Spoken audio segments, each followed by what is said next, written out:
What's good, y'all? It's your boy, Phiily overpaid, man, and today, pretty crazy day. Obviously, most of y'all probably saw it. Made a quick video on the Dallas trades, their situation. But we had a lot. Obviously, Eagles made some moves earlier this weekend. Dallas made moves today. The Jets obviously made moves today. Seattle, not really quietly, but they made a pretty key move today for them as well. Other teams got better in other places, but I want to start with just going back to the New York Jets. They're blowing it up. This is a team that the former GM Joe Douglas. I thought he drafted outside of the quarterback position and some offensive line decisions. I thought, oh man, it's supposed to be like 20 degrees here next week. Pray for your boy. Um, but I thought Joe Douglas drafted a good enough team to keep his job. Um, Second, you know, good enough to win. You had a defense that yeah, the 2022 20 that from 2021 to 2023, that Jets defense was legit. Um, it just sucked that the offense couldn't match the production, even though you had Garrett Wilson, you have Alan Lazard, you have Brees Hall, had Mike Williams signing. Like you had all these names, but obviously the quarterback plays a big part in that. Never really had enough to put it together, unfortunately. But it was like the Jets. At the end of the day, they're gonna do Jets things. But I mean, they blew it up in return. I think they have like four at least four picks in the first round over the next two seasons. Now, do we trust the Jets to actually do something with that? We do. So here's what we do know: Caleb Downs is going to be in the draft. Arvell Reese is going to be in the draft. Sonny Styles, Anthony Hill Jr. Now, and Michael Taft, the Texas safety, as well as I think Malik Muhammad as well might be in this year's draft. I'm just saying defensively because offensively, this year's draft, there's I think the Arizona State receiver, but he's been injured, so his stock I think has fallen. Jeremiah Love maybe might. Um, Quarterbacks, it's not really looking like I mean, like all that goes to say like, do I trust the Jets will get like a generational player like that could actually change the franchise? Probably not. Could they get like a solid piece or maybe use that asset to go out trade for someone in the off season? Maybe. But nevertheless, this is a team they blew it up. Sauce Gardner, he's in Indy. The Indianapolis Colts are clearly. Do I think they overpaid for? I was literally just talking to someone outside in the hallway about this. Do I think they overpaid to get him? Yes. I would have maybe sent a second and a third. That's just me. Consider I think Quinton Williams was moved for less. Me personally think right now Quinton Williams is better, like at his position wise. Like we're gonna do rankings right now than Sauce. Sauce was playing well when he was in the game this year, but all that goes to say, um, you lose. You know, I think both were both of them team captains. But you lose both of those guys. So yeah, Jets are blowing up. I already talked about it earlier today, but Jerry Jones, he when emotion is high, logic is low. Jerry's just driving the point home. You get embarrassed on primetime TV. Albeit a bunch of people probably didn't even watch because of YouTube TV, ESPN issue. But nevertheless, you get embarrassed on primetime TV by Jacoby Brissett. So you go out, once again, you get a guy that was getting reduced minutes on a team that, other than your team, is the worst defense in the NFL. You get him, you get Quinn Williams, but I love Quinn Williams. He's not going to change the issues. Did they get better at stopping the run? Maybe rushing the passer. Yes, I think Quinn Williams. He's still like a really good player. Um, but again, Quinn Williams also can't guard receivers. That's the other thing. Cowboys fans that were going at me today on Twitter when I was like, Logan Wilson isn't going to really do much for you guys. And DeMarvion Overshown as well. Now, DeMarvion Overshown is like a hell of an athlete. I think he's like 6'4", 230. He's kind of like Arvell Reese, sort of. Like if you look at him, like he'll probably remind you a bit of Arvell Reese, except I think Arvell Reese is better at blitzing, rushing the passer. Um, yeah, it's really, it comes down to, can Logan Wilson and a Demario Overshown, can either of those guys rush the passer? No. Can either of those guys guard a receiver? No. What do the Cowboys like really suck at? Guarding receivers, the secondary, and they can't rush the passer. So all that goes to show, like, both of those guys are not gonna have. They're not gonna have like impacts, like major impacts. The season's over for the Cowboys. You're the way the NFC is going right now. You're not making the playoffs. Probably gonna have 3 of the NFC West. Eagles, first time back-to-back division champions in that division since 2004. NFC South, you might get 2, based on how Carolina's looks. Bryce Young, when Bryce Young is playing healthy, Carolina, I can't count them out. Green Bay, I think that Chicago might, and based on the way Green Bay like has been playing, um, against like better competition, yes, the Steelers are like terrible.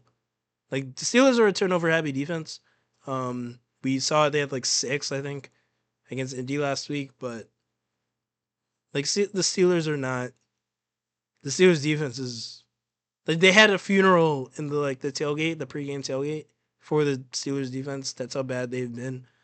But we're just looking at this.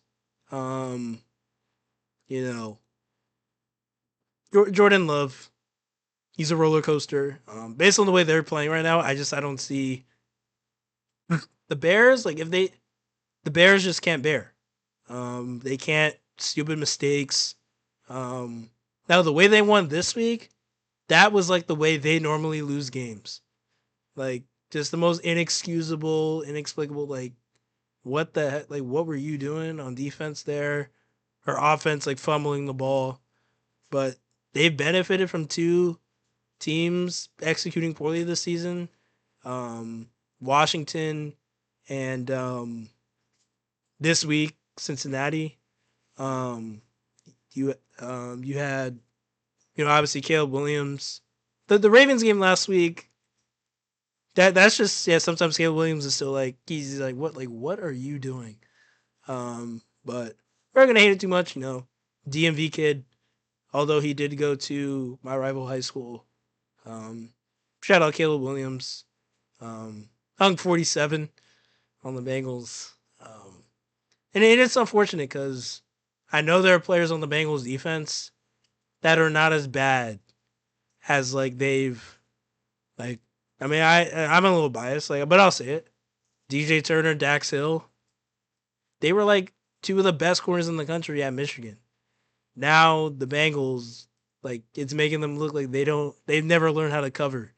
Um, I mean, the Bengals, and I don't know if you can even blame scheme at this point because we see what Lou Anarumo was doing in Cincinnati, but nevertheless, Bengals defense is just straight. They're trash. Arguably worse than the league. Them are the Cowboys. Take your pick. But anyway, that's enough of bottom feeders. Move on to, a team that I don't think they needed it, but now that you look at it, it's actually a pretty good trade considering that Cooper Cup hasn't really done much of anything. Torrey Horton has actually had a better season, I think, than Cooper Cup, production wise. Rashid Shaheed, obviously Saints, they're not going anywhere either. They have like 2 wins on the season as well. Um, yeah, you just look at it. It's a deep threat.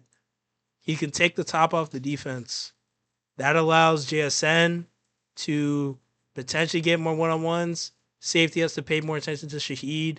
JSN's like, oh shoot, now I'm one on one against like whoever, and unless it's like Quinion or PS2, one of those guys, Stingley, um, so he's most likely gonna, beat the DB, come down with the catch.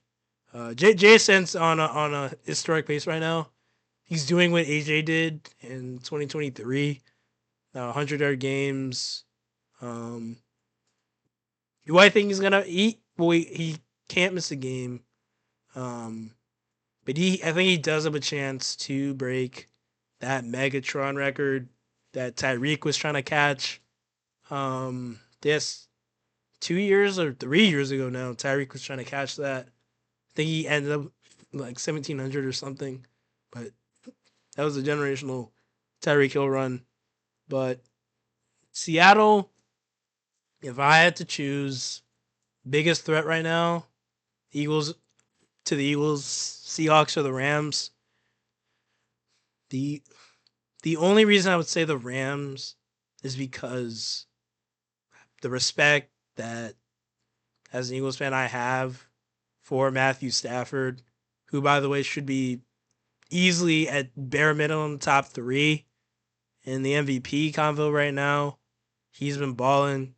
But outside Matthew Stafford, Seattle pretty much Seattle has a better defense. They can get after you. Like we know the Rams offensive line is like a top 5 unit, but Seattle, they can still get after you.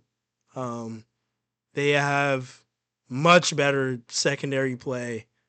Tariq Woolen, he seems to have found his footing. Obviously got Witherspoon. The safeties have been playing well out of the back. But yeah, Seattle right now. And then offensively, we still don't know. The main question mark, we still don't know because we saw Sam Darnold last year when the pressure got to him against said Los Angeles Rams. Looked like a deer in headlights. We over here, Philly Talk, we predicted how that game was going to go. But you come in this year, you look even better. Sam Darnold looks even better this year than last year. And Seattle, they except for quarterback, and also Seattle. The one thing about Seattle, they can't run the football. They have 2 like okay running backs, Walker, Charbonnet. I think a lot of people are expecting Kenneth Walker to take that like next step, but that obviously hasn't been the case. And here we are, the Rams running the ball. They're like a solid running team, but they're not. I can't even say the Eagles because the Eagles haven't been able to run it this season due to play calling, offensive line play. But they're not like whoever's like been the best rushing team this season. Because I'm just blanking on it right now. The Colts or Bijan, like they don't have one of those like rushing attacks. So a lot remains to be seen from Kyron Williams this year. But Seattle, the Rams, probably my 2 biggest right now. Bucks, they're still too injured for me. I'm looking around. We're not worried about Detroit. I'm not worried about obviously Minnesota. Um, Chicago, and Carolina. I think they're obviously at least 1 tier down. From Phil. We're not worried. Even if we were to lose this week, I'm not worried about Green Bay when the playoffs come. I'm not worried at all because Jordan Love, we see it time and time again, Mr. Roller Coaster. He's inconsistent. Um, so I'm not too worried about him. Um, but I mean, rest of the way the NFC is shaping up right now, um, it's probably less interesting than the AFC because it's probably going to turn out to be Justin Herbert, Patrick Mahomes, Bo Nix, um, Drake May, Josh Allen, um, trying to Lamar Jackson, um, Aaron Rodgers. One of those quarterbacks is going to miss the playoffs. Now, who it's going to be, we don't know, but you might get three out of the AFC West. You might I still don't know how it's going to shape up, but the way it's looking right now is one of those guys going to miss the playoffs, which would shape up to be a lot of. Also, I think New England is going to win the division, so you potentially would have Josh Allen and Patrick Mahomes in the wild card round, and potentially Lamar Jackson if Pittsburgh wins the division. So that would actually be really funny, um, to see all those guys. Then see like Bo Nix, Drake May, Aaron Rodgers, ahead of those guys. But nevertheless, trade deadline today. I think Indy obviously goes up. Um, Dallas, it's too little, too late. The Jets and the Saints are just blowing it up. Um, other teams like made moves, but they weren't as big as Philly or I think the Colts today. Um, Sauce Gardner, he's not. They had Travarius Ward. The other corner, Jalen Jones, I think is his name. He's not. Um, the Colts already have a like good secondary, so it's not like he's coming to like save the Colts secondary. Um, but they're two first round picks. There's going to be expectations. Naturally, there's going to be expectations. Do I think Sauce can live up to most of those? Yes, I do. Um, Chargers, you get the former first round pick. Um, it's better than what I was talking to my friend today. We were on radio. Shout out WCBN Radio. Check us out Monday through Thursday, 6 to 6:30. Um, we were talking about it today, and it's better than what they have. Um, you know, Trevor Penning didn't pan out in New Orleans. Hopefully, fresh start. He can get back on his feet, but and the Jets. So I actually just realized like the Jets got two receivers today that are Loki kind of looking to like revive their careers. You get John Mechie from Philly, and then you get AD Mitchell from the Colts. Now we know that their season is over. They're blowing it up. Next season, you come back, AD Mitchell, John Mechie, and hopefully those guys can, lock in, be consistent targets for whoever's throwing them passes. Because I don't know if Justin Fields at this point is going to be there next year. Um, but nevertheless, obviously, you know, I think I kind of like what the Jets' new GM is doing. They're trusting him to build a team. You have all those picks the next like 2 or 3 drafts. I like what the Jets are doing. Hopefully, for once they can put it together, especially at the one position where it matters most, the quarterback position. But that's just my take on some of the trade deadline stuff that's going on. And now we'll do a quick preview of this week's game. You guys already know how I feel about it. We're playing a roller coaster. He'll take you super up, take you super low. One Mr. Jordan, two interception a game love, who should have had two interceptions last week if Mike Jackson had any hands.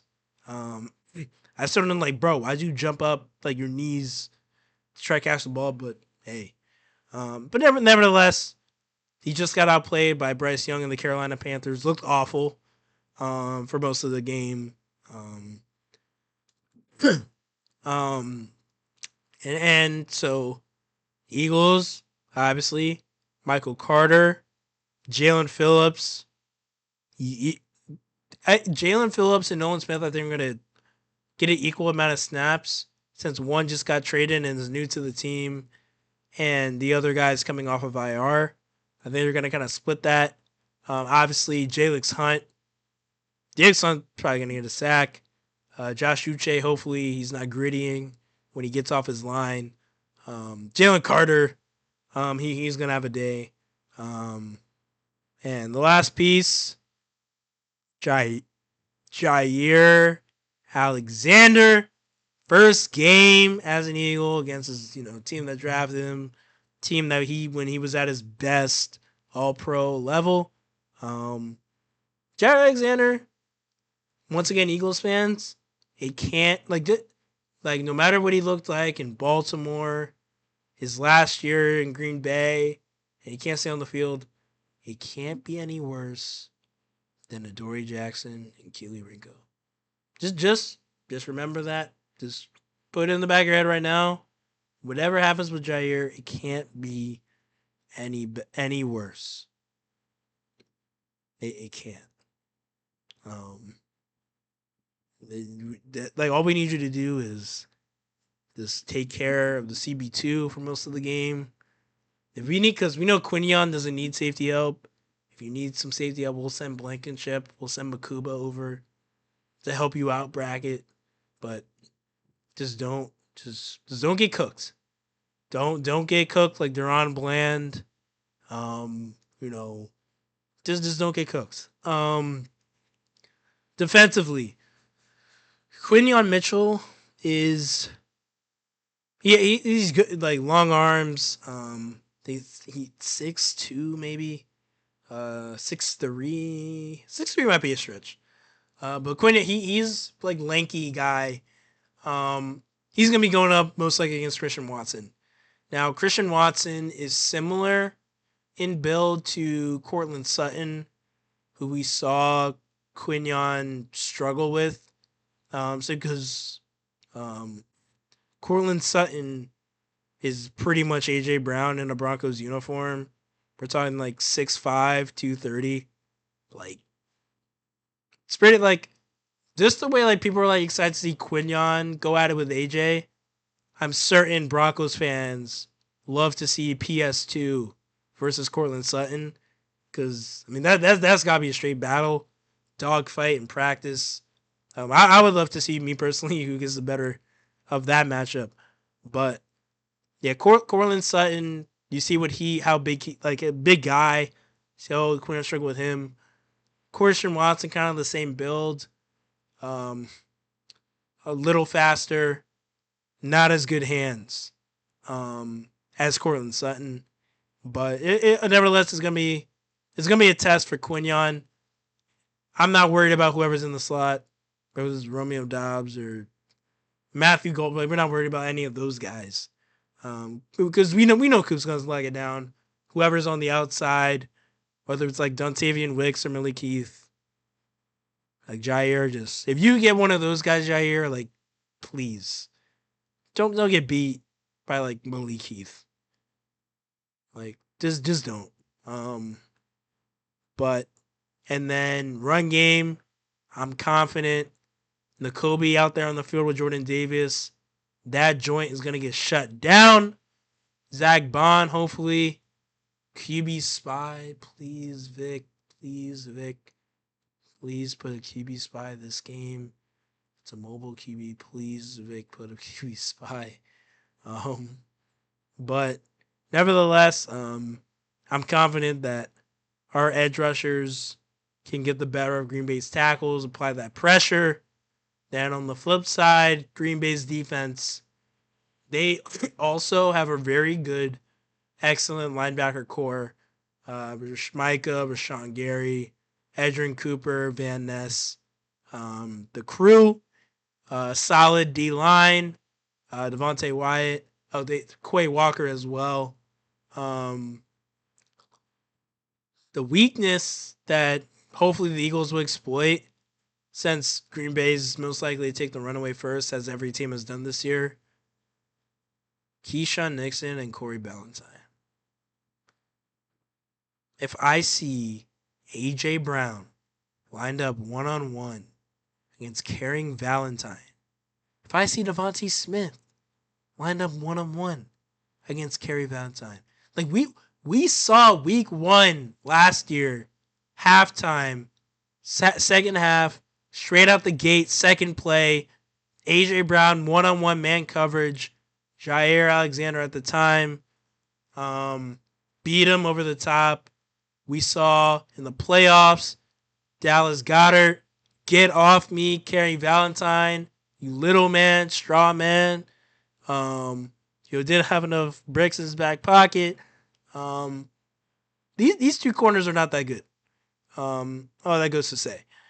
I need to see AJ and Devontae go off.